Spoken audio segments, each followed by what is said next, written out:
I mean, I think you look very summery and beautiful. Do I? As always. Yes. Thank you. It is good to have you back. I missed you last episode. Thank you for last week, Rick. It's really hard to fly solo.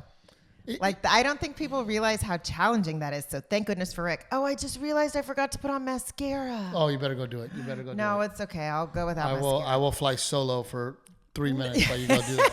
It's okay. Or for 25 minutes, whatever it takes to do whatever you do. No, but anyway, kudos to you and thank you to Rick for still making it happen because we missed that week for Hawaii. So I know you didn't want to go 2 in a row without doing a podcast. But it's all. I mean, no offense. Yes, I missed you, and yes, I love having you on. But it was nice to not have me interrupt you.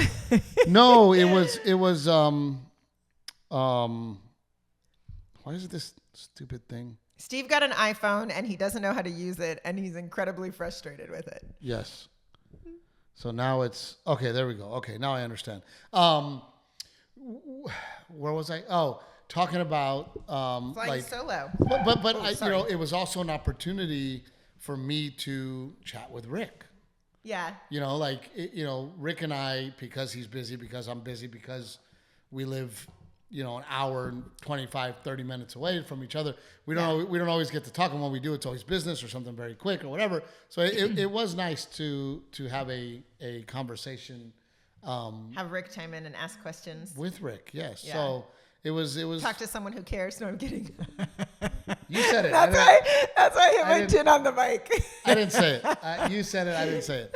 I'm teasing. But I do want to, because you mentioned it right before. Oh, we lost Rick. Oh, there he goes.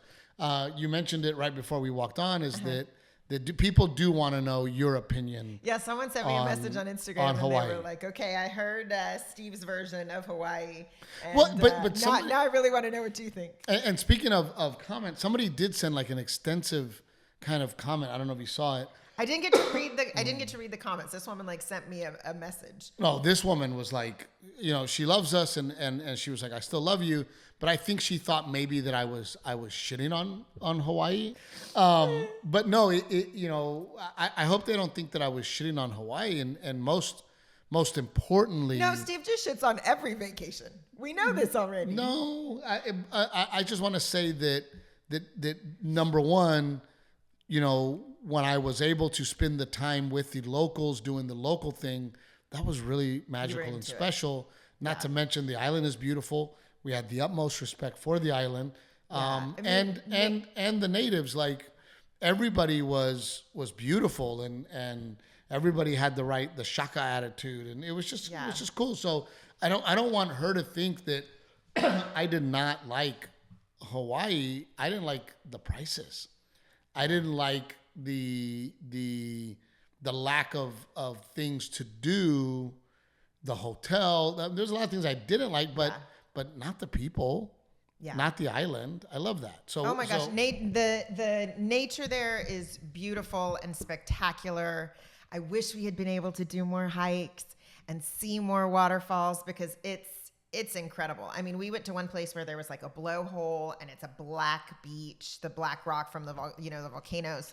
And the kids could have played there a long time. You and your dad went through this like crazy, their volcano tunnels, like they're amazing things like that. I just wish our kids had been older because for vacation, as a mama on vacation, it's always going to be hard traveling with little kids. Like it's just, it's going to bring its challenges, but you want to be able to like relax as much as you can.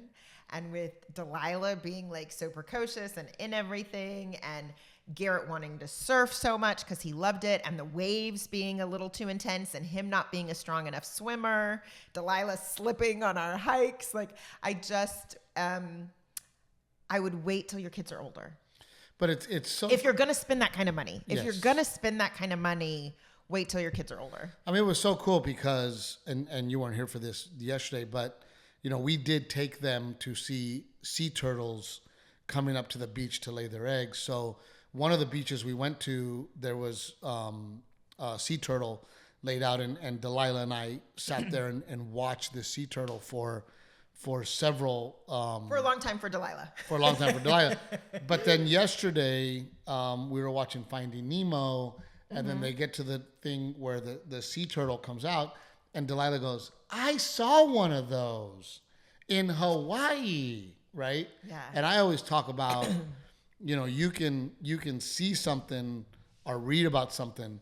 It's not until you truly see it with your own eyes, you feel it, you smell it, that you really that all the sensories kind of take over and go, now you know. Well, for her, right? her age to be able to make real world connections to what we're reading about in books is like really cool. And you see it, like she realizes it. She's like, oh, I read that in a book or I saw that in a movie and now here's the real thing. But it's like that speech that Robin Williams gives Matt Damon in Good Will Hunting when he sits there with him and he says, I let you destroy me because you made an assumption of me. And I thought to myself, you're just a punk. Yeah, you can read about the Sistine Chapel, but have you ever seen it? Yeah, you can read about love, but have you ever felt it, right? Yeah. And kind of Robin kind of breaking it down to him like, no, until you can read about it, but until you live it and experience it, you'll never truly understand the feeling of it. That's such a good right? movie. I don't know why you brought up Good Will Hunting, but that's but such a good I movie. just reminded me of that scene. So what else? No, you know what I was thinking, what I told you is that it's like the way I think of it is it's like Disney. I loved it. I had a great time. The kids had a great time. It was beautiful. It was just so stinking expensive. And you're like, if we're going to take this long ass plane ride, if we're going to be exhausted and dealing with time zone changes, and then Disney, you're just like sweating and hot everywhere and you're paying so much for a meal and you're like, that's it. Like the meals are so uneventful. I just compare it to Disney. It's like a bucket list thing. You want to see Hawaii, you want to experience it, but it's so expensive. It is so very expensive. And I understand, right? I mean, in order to get, that island, it needs everything to be shipped to it. Yeah. Everything is shipped to it. You know, unless you're going to buy a pineapple, you know what I mean? Yeah. But everything is shipped to the island. So I get it. I will say that I'm glad that I took time off. I'm glad that You complained way less than I thought you would. I did that for you. I could tell.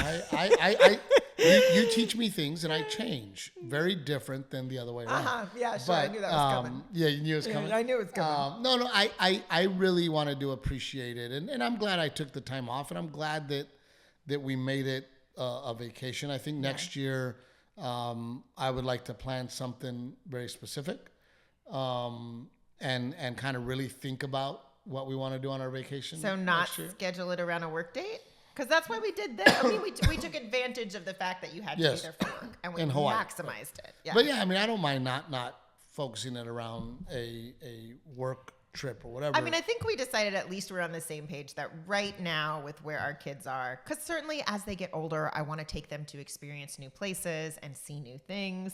You and I have talked about that. I think that's like a little more important to me than it is to you. I'm more interested in them experiencing other places and other cultures. But I've been lucky. I've been blessed. And I have seen a lot. Yeah. Yeah, but I want to see the Eiffel Tower. And you said you have no desire to see the Eiffel Tower. You could care less. I have been all over the world and I've seen a lot. And like I said, vacation for me is being home. Yeah. That means I'm not working if I'm at home, right? Yeah. But as much as you're a history buff, so I got to go to Greece for 6 weeks and study ancient Greek theater my last 6 weeks of college. And it was amazing. And I got to see places like the Acropolis. And I got to see these old ancient Greek theaters. And I just think that as much as you're a history buff, you would be into that kind of thing. Yeah, I am. And again, if work finds me there and I spend a few extra days there, I'll do that. But to me, specifically to leave my home, specifically to go there and do nothing that week, but be a tourist, it doesn't excite me. Will I do it for you? Yes. Will I do it for you and my kids? Yes.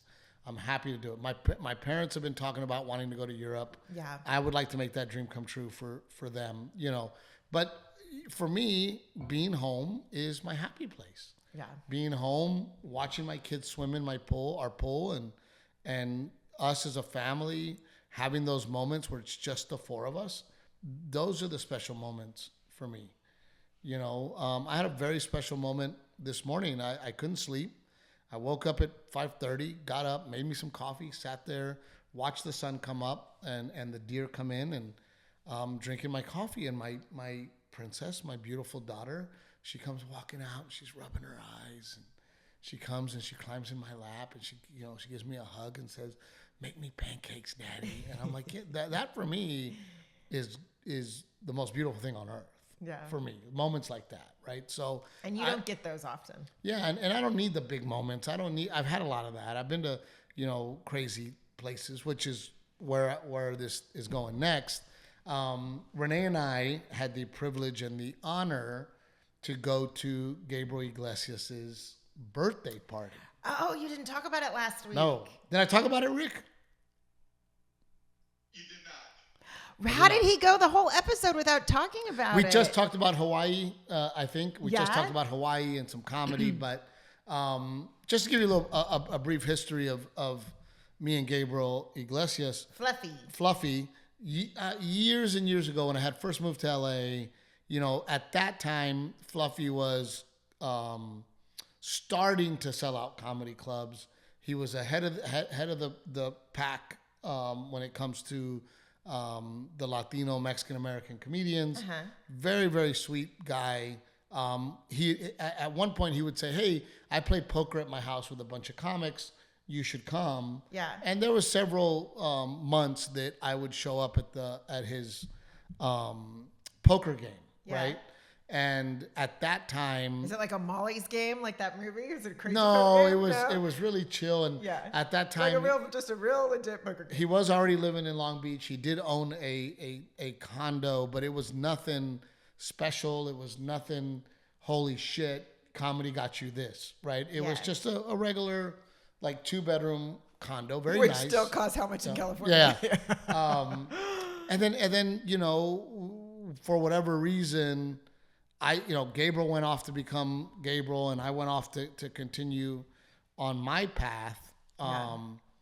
But we now share a manager, and that manager I've known for 20 years.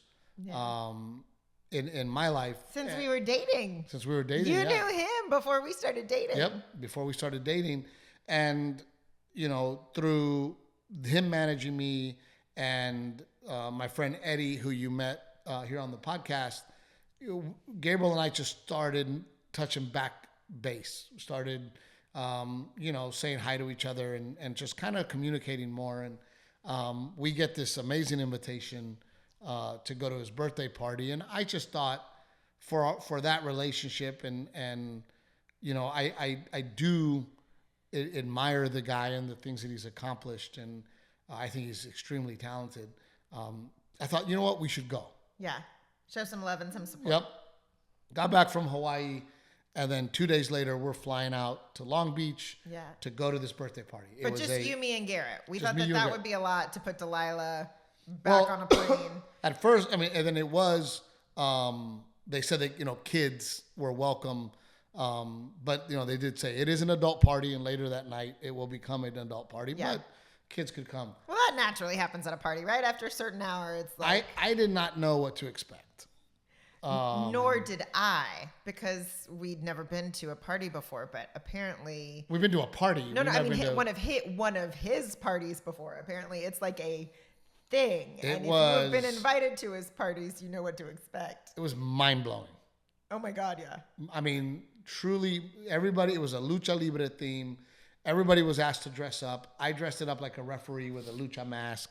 Renae, which apparently was a popular costume. I was so pissed. I'm like, nobody's going to think to be the ref. Well, because when you get on Amazon and you search like lucha libre costume, one of the first thing that comes up is what Eddie wore. Eddie's costume, the lucha pants, and it's got a face here in your crotch or whatever. So I thought, okay, can't order Steve that one because there will be like 20 of those. There's only 2 of those. There are only 2 of those and 20 refs. Here I was like, oh, I'm going to be so original. Nobody's going to think to be the ref. There was like 20 refs. And then Garrett wore like a whole mask and gloves, and he had a cape and a really cool lucha thing. But man, it was a Loteria shirt, but it had a lucha libre. Well, what tripped me out is like what's like immediately when we get to the hotel, we get there like at 4. We're leaving in like an hour. Like we get there, we got to Not even then. You asked the Uber driver because you didn't want to have to get another Uber driver. You were like, can you just stay down here? And I'm like, we have to check into the hotel. You haven't showered. Thank God I took a shower that morning and like washed and blow dried my hair, so I didn't have to worry about that. But I was like, I got to put on a costume. Like, and you're telling the driver 15 minutes because he's got another job. So we hauled ass, got ready. And what was crazy, I walk outside and there was like Sprinter van trams from the hotel to the party. I'm like, holy shit. What was so fun was to see people in the elevator and in the lobby of the hotel. Like, everybody just lucha libre it up. Yes. So we get to this party and from the minute you get there, valet parkers, hey, welcome. You walk in, they're like, hey, Gabe wants to take a picture with all his guests. So so the venue he has a commercial building. Where he keeps I say warehouse, but that makes it not sound nice. I mean, it's amazing inside. Yeah, he keeps all his VW buses and bugs and all his VW collection in this area. Really cool memorabilia. So just to give you an idea how big it is, he probably has 100 cars and they all fit beautifully in this space. Jay Leno style. But there's also like an outdoor space as well. As you walk in, oh my God, dude, like a Mexican restaurant. Piñatas everywhere. Like, it was insane. Well, no, it's got a cinder block wall in front of it. Like, because it's gated in. And you see the balloon arches coming over the top of the cinder block wall. You're like, before you even walk in. You walk in and there's a dude on stilts dressed like a lucha. A guy and a girl. On stilts. Dia de los Muertos paint. Like, the whole thing. Gabe's sitting there with the mask on.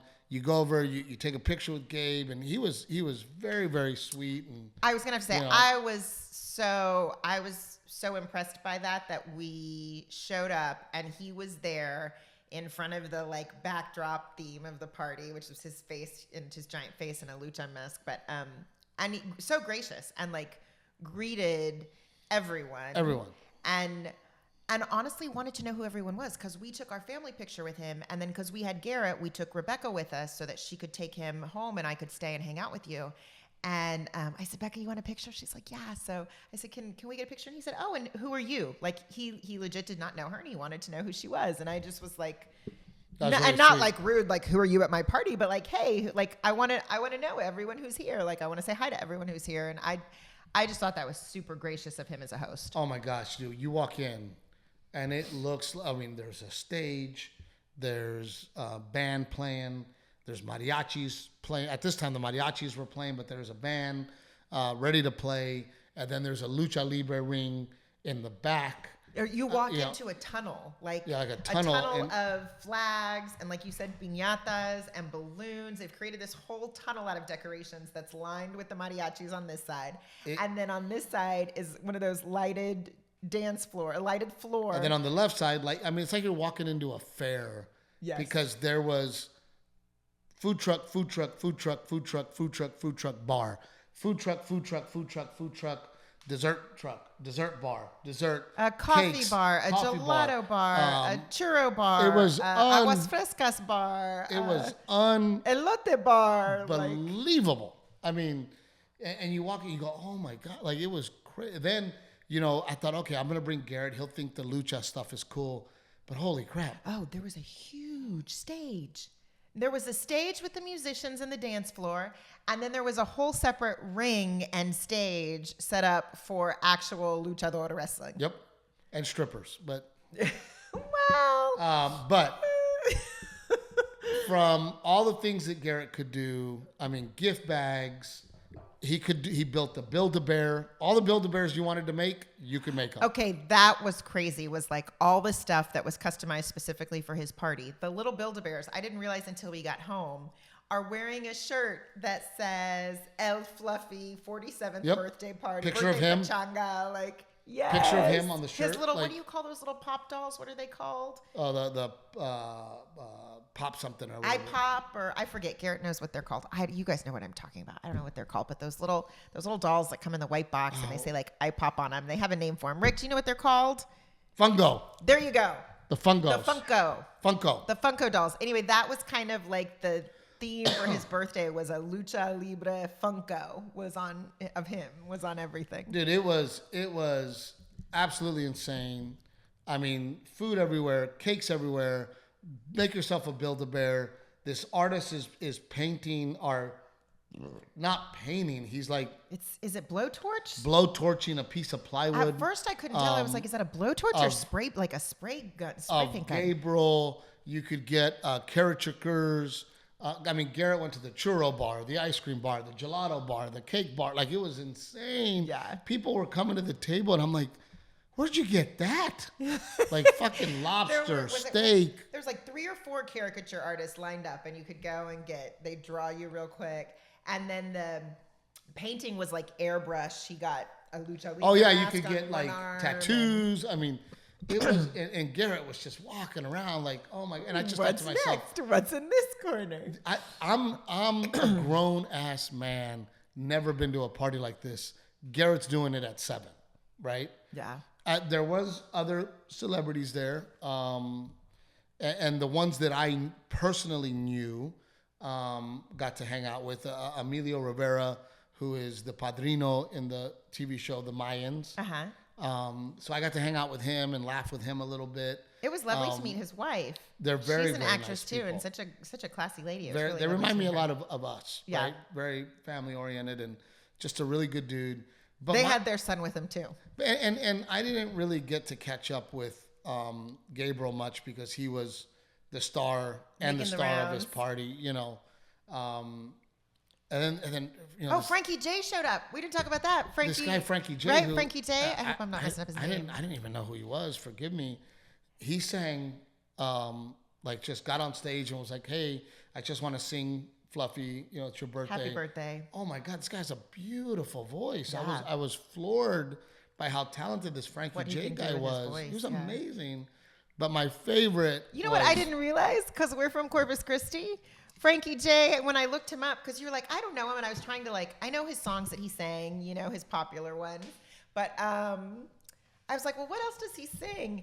He was a cumbia king, and we're from Corpus Christi. I'm like, how did we not know that? Like, he was a former cumbia king. I don't know how I didn't know feel that. like I should have known who should have known Frankie that. J Yeah. was because he was extremely, extremely talented. And I just loved the fact that he got up there and sang. And Gabriel loved it. And he got up and was just, sang with him. sang with him. But my favorite part was catching up with Joe Coy. Yeah. You know, Joe, I had fun watching you catch up with Joe. oh, Coy. we were laughing and having a good time. And, you know, so I will tell the first time I met Joe Coy, I am waiting to go up at the Laugh Factory a million years ago. And I always knew that, I mean, I kill. Like, I walk on stage, I fucking kill. And I had to, you know, and when I first moved to Los Angeles, I was so intimidated and so afraid. And I go to the comedy clubs. And That's such a paradox. Did you catch that, Rick? He's like, I know I kill, but I was so intimidated and No, so but afraid. let me tell you, when I first it's moved like the there- paradox of the comic. No, when I first moved there, I was like, oh my God, this is LA. These are the best comics in the world. Like, I'm so intimidated. And then I got there, I'm like, hey, I don't need to be intimidated. I'm just as good, if not better, Yeah. than these guys. Like, I belong here. Yeah. But there was that initial, like, oh my God, I don't belong here. I'm just some kid from Gregory, Portland. Like, you know, but after a while, I was like, man, I got this. Like, you know, so I was very confident comic. And there's very few times in my career that I watched a comic and went, oh shit, like, that guy's really funny. Yeah. That guy's good. Yeah. You know, very few times in my career that I go, oh wow, Yeah. right? And it has happened quite a bit. Not a lot, but Yeah. quite a bit. There's thousands and thousands of comics. It's happened a few times. Yeah. Most of them are now all famous. I was going to say Brad Garrett is one of those for me. Like, he's just so quick and so Yeah, good. Brad's one of those guys too. But I'm waiting to go up at the Laugh Factory. They announced this guy, Joe Coy, and he goes up and annihilates. I mean, I'd never seen him before. I had already been there in LA for several years. Mm-hmm. This guy walks up and I'm like, who the fuck is this? Where's he from? LA Yeah. area. Yeah. Oh no, he's from Vegas. But I'm like, who the fuck is this? Like, this guy Yeah. fucking kills. Yeah. And I had to go up after. So then I'm like, well, fuck him. Like I'm going up now, right? Yeah. So I go up and I have a great set. I kill, right? Because the crowd's in a good mood. I mean, that's not the only reason, but it helps. The crowd's No, in a good mood. I'm like, fuck yeah, man. Like this guy killed. I'm gonna kill. But there was a who the fuck is this? Yeah. Right? So I get off stage and upstairs at the Laugh Factory, there's like a comic bar hangout. I go up there and Joe's waiting for me.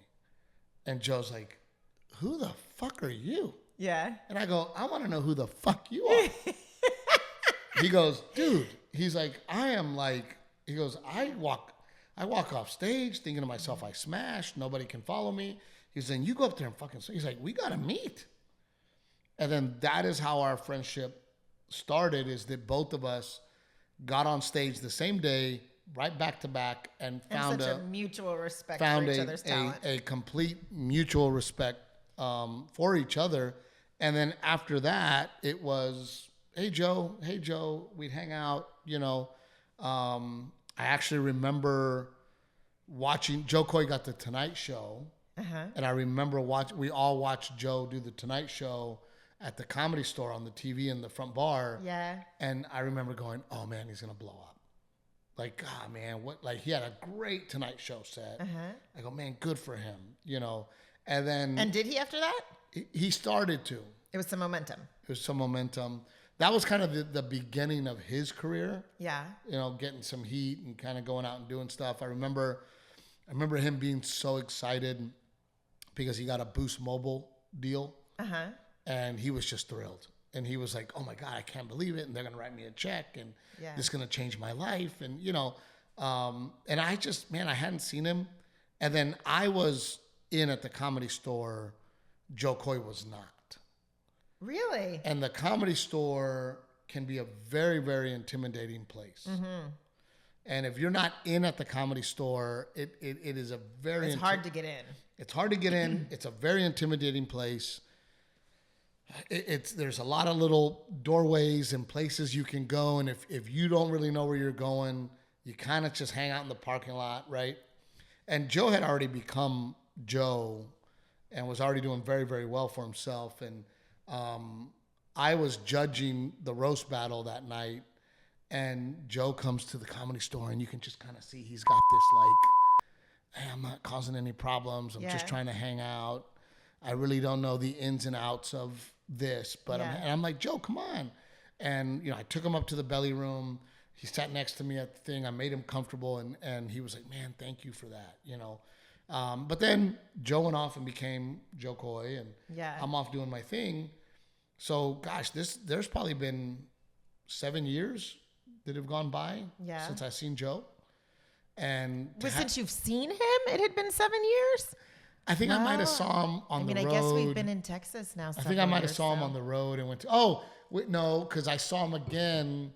I was headlining the comedy club at the Hard Rock in Fort Lauderdale. And then he was headlining the theater in Fort Lauderdale. Remember? Right before COVID. Oh, the guitar, when you were performing at the guitar. Okay. Right, that was literally when COVID started. Yeah. And I ate dinner with Joe and his crew that night. But so that was whatever years ago. I just, I didn't want to go to this party. I went because I thought it was the right thing to do. I also went because I thought you and Garrett would think it was cool. Yeah. But I'm glad I went. Yeah. And I'm really glad that I got to catch up with those guys.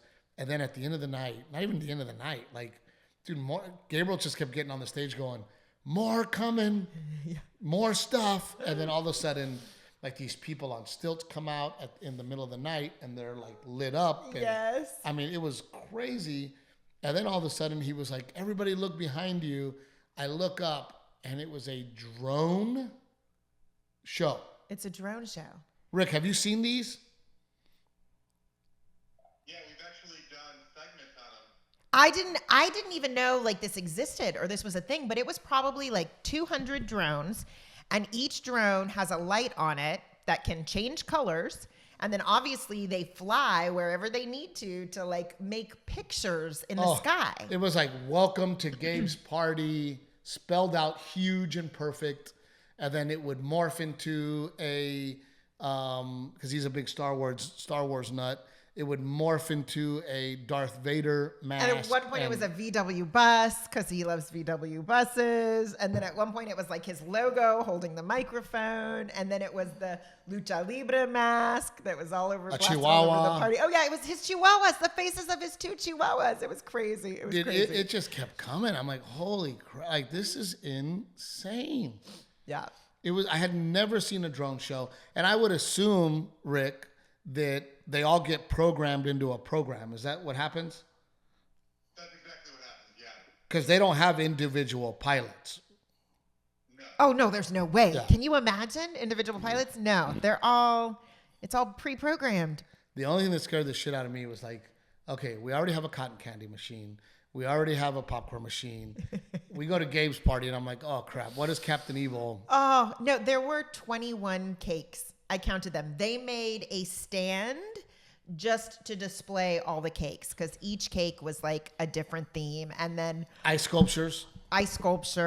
The fruit bar was amazing. They had pictures. It's like an etching, I guess is what you called it, but they had it like into 3 watermelons. They had him in the Lucha Libre mask, and then they had each of his little dogs in their Lucha Libre masks with their names etched into the watermelon. If I were to guess what this party cost, I would put it in the LA prices, not like we went to Mexico and got married prices. I would put it in the $200,000 range. Oh no, more. Maybe 300. Unless what I kept thinking was, okay, are some of these vendors here because they wanted to be at Fluffy's party? Like I met the guy who owned the elote cart. He talked to me for a little bit. And so I was like, well, are you donating your cart for the night for advertising and the pictures and to be at Fluffy's party? So that's the only thing is what services are negotiated. I don't know, but I don't ever want to hear Miss Lori, our assistant bitch, about throwing an Easter party because Gabe's assistant did not get off her feet, was there the whole time, managing freaking everything. I think you need more than one person. Like with all those vendors, if you're There's also no having way. to like pay I would out. assume they hired a party planning company. Oh, for sure. That's the only way to do Yeah, it. that's used to dealing with all of the vendors. All the vendors, and they're coming to Absolutely. you saying, well, we can get this. What do you want? We can get Yeah. this, and this. And you go, yeah, I want that. I want that. I want that. I want that. And then all of a sudden there was like a shot cart that got pushed around that was like, Oh yeah, someone passing around the shot necklaces that lit up. It was crazy. But it was really freaking cool. I am glad I went. You know what I was thinking, because he got a lot of flack, I think, for spending so much money on the party, the quinceañera, for his chihuahuas. And so I sort of went to this party knowing that.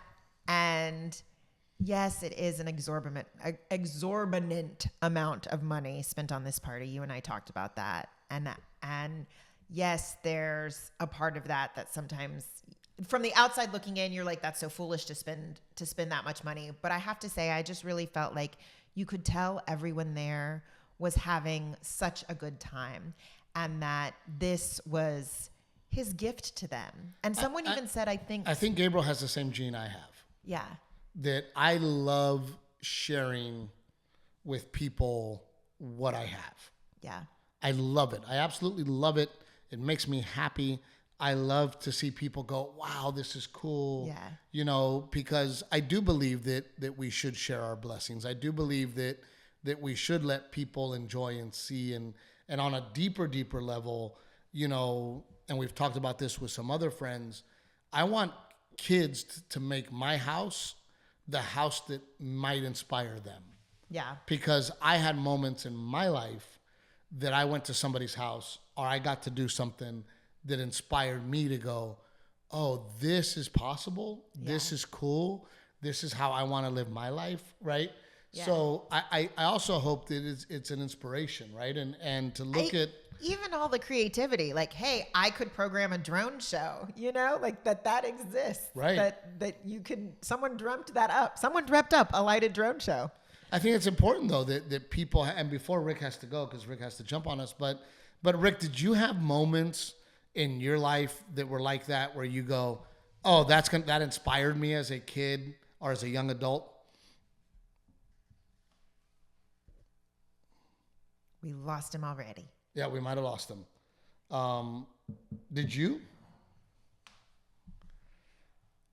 My memory is not like yours, but yes, I for sure have had moments where I was with other friends and they shared experiences with me and things that I just, it's getting outside of your world, right? Getting outside of your bubble and knowing what is out there and what's possible. But it's also why I don't give up on bad kids.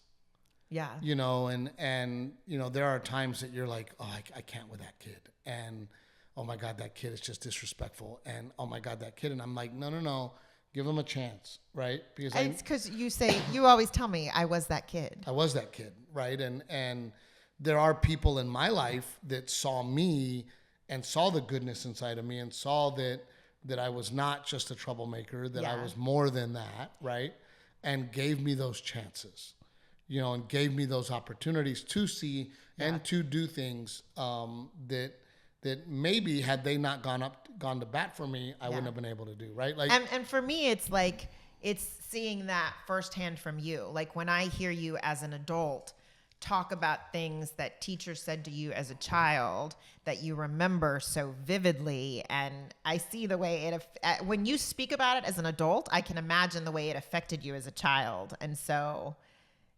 But I see that too. But that's a lesson for anybody in charge of kids, whether you're a little league coach, a teacher, a principal, whatever you do that involves you with kids, you have to remember that those these are things that they're going to remember the rest of their lives. How influential you are. How influential you are to them, right? So if you say something mean, they'll remember it forever. But if you say something nice, they'll for sure remember it forever.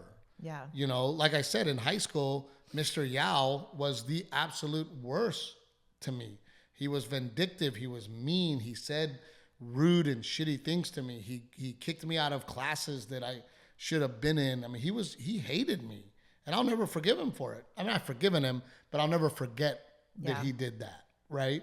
On the other hand, you got Miss Kimball and Miss Chapman and all these other teachers that were Miss Quick. I was going to say even Miss Quick, who was so strict, but knew how to handle it. So many teachers out there that were the positive influence for me, and Miss Faust.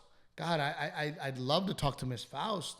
Miss Faust is the one that introduced me to Summer on Stage. Yeah. I didn't know what Summer on Stage was. My parents didn't know what Summer on Stage was, and she was like, "Oh my God, you're so talented. You need to do this Summer on Stage." Yeah. Miss Elliott, always putting me on stage, always finding a way for me in the talent show. Miss Moutet, there's so many. Music teacher. God, there's so many teachers. I'm forgetting some, so forgive me. But Miss Charlotte Brown. Yeah. There's so many teachers out there and influences in my life that help shape my world. So, I hope that Garrett and some of those kids that went to Gabriel's party go, oh, wow, this can be done. Yeah. However, last week we did a family reunion and that was cool too. That's so funny. I didn't even think of it. The juxtaposition of Garrett going to Gabriel Iglesias' birthday party in all its glory, and then your very simple but oh so sweet and special family reunion. I didn't even think about that. From Fluffy's party to a family reunion in Corpus at American Legion. A rundown American Legion. We pulled up in the driveway, and the building from the outside is a little rickety. It's pretty rough. It could use a new paint on the outside. But Garrett walks in and goes, before we walk in, he goes, "This is where the party's at." I'm like, "Yeah, dude. Sorry, there's no Build-A-Bear in the corner. Sorry, there's not 50 food trucks, right?" Think about that. But for me, it was so nostalgic, man. Like I hadn't gone to a party like that in so long, but almost every weekend of my childhood, my parents were at a wedding, quinceañera, sweet 16. Yeah, you talk about that. There was always a family event. Oh, they loved it. My parents, that was their weekend, man, was, so-and-so's having a wedding.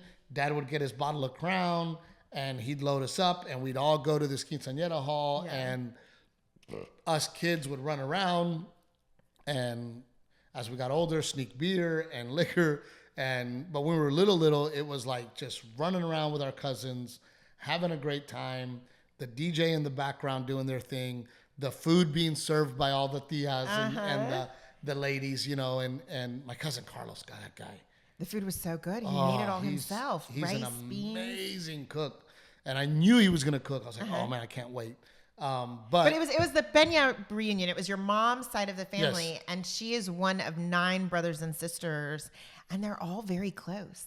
Oh my gosh, we grew up so close, all of us, and there are 6 of us cousins that were all right around the same age. That we all grew up very, very close, and that night there was 4 of us. That I mean, God, Dr. Pena, who was doing his residency in LA, who I spent In Compton, not just LA, in Compton. where he happened to move there when I moved there, and we hung out almost every single day. So he was like a roommate. Yeah. You know, and then you got Jeremy Cruz, who I moved in with and lived with for several years. He was the one who convinced you to move to Dallas because he was living next to a comedy Convinced me club. to move to Dallas, and he was there, and just man, the stories and the laughing and the good times that we had. You know, Gabriel's party, really cool. Yeah. Honored to be there, but you know, being with family, being in that quinceañera hall, to me was way more fun. You know, Yeah. and you know, You were so at ease. There was like such an ease about your energy that I don't think I've seen in a long time, and it was really nice. And it was twofold. I think it was one, because you weren't hosting. There was no pressure to be the host, to make sure the food came out, to clean up, to make sure everyone was having a good time. You weren't worried or working. You really were just enjoying your family's company. That and even though I took a couple of pictures with some cousins that I had not met before, nobody cared to have a picture. I mean, even at Gabriel's party, every few minutes somebody at his party would go, can I take a picture with you? Yeah. Hey, my wife wants to meet you. Can you come over and take a picture? So I would, right? I'm still playing celebrity. At my mom's deal, I didn't have to play celebrity, right? And it was just us. And by the way, I do want to throw a shout out to Brandon Gonzalez at Mesquite Street in San Antonio. Dude, that guy, I've been working with him forever. When he opened up that first tiny comedy club, he now has a beautiful room on the south side, literally right across the street from our hotel that night. Yeah. So after our party, we all wanted to go have a drink together, all the cousins. We walked into this place called The Social, which was a great place, but immediately the eyeballs, immediately can I take a picture? Immediately I hear people as I walk by, oh my God, that's Steve Trevino, right? I called up Brandon, I go, dude, are you open? And he goes, I can be. And he opened up his club for me and my family to hang out. Then the guy gets back there, makes us pizzas. Again, I want comedy in Corpus Christi, Texas. Yeah. I didn't have it when I was coming up. Who knows where I would be had I had it. Yeah. So please support Brandon and his endeavors over there at Mesquite Street, because, God, he was so South Texas, and he was so kind, and he's hung out with us, and we had drinks, and he opened up the bar. Dude, my cousins, he goes, I don't have any bartenders. Well, there was 3 bartenders of my cousins there. I go, my cousins will bartend. Dude, they jumped back there. They're freaking bartending. I mean, it was awesome because I got to continue the family reunion without the distraction. Yeah. So I just want to thank Mesquite Street for always being there for me and being a wonderful venue for anybody. And feeding there. you guys so you weren't too hungover the next day. Yeah. But it was a good weekend to go see my family and hang out. We did go to Dairy Queen to sign up some people for the VFW there in Portland, and John Sutton, who I went to high school with, which coincidentally his son is dating my niece. It's a whole thing. He showed up and was representing the city of Portland in such a classy way. So it was good to go home. It was good to do the It was the family quickest reunion. trip ever. We were there less than 24 hours. Yeah, I literally woke up and Yeah. we left. Yep. But we were But I'm doing, glad we did it. yes, I'm glad we did it. I'm glad you did it. we are doing very, very well. And I know that I wanted to mention what is going on with Renae's parents. We are praying for that miracle. Daddy Raymond is done with treatment, and we will find out. Well, I mean, I think it will be an ongoing process, but he did have CAR T cell therapy, and he has been released from the hospital. It's lots of doctor's appointments for the next month, just to make sure that he's okay, and then we wait and see. Yep. So your thoughts and prayers are very welcomed. And yes, all the sweet messages. I didn't read them all. But Aztec Chevrolet, big shout out to Aztec Chevrolet. We love you. We appreciate you guys. Please give them a chance, man. If you're trying to buy a car, they finally have inventory. So give them a look, because they now have vehicles for you. They have one in Uvalde. They have one in Goliad, Texas. Give them a shot. Our friends at Pick Cherries. God, I miss Stu. I do too. We got to give Stu a call. We haven't been to Florida. Yep. Need to see him. Please download Pick Cherries. And then, of course, Old Salt Coffee. Always delicious. Always the best. Veteran owned, veteran operated. We ran out for a little bit. We had to up our subscription because we ran out for a little bit. And you and I were like, so. Where's our coffee? Yeah. Where's our coffee? Trevino 10 for the discount. And please support all of our sponsors, because they support us. We love you guys very, very much, and we will see you soon, and it's good to have you back. Yep.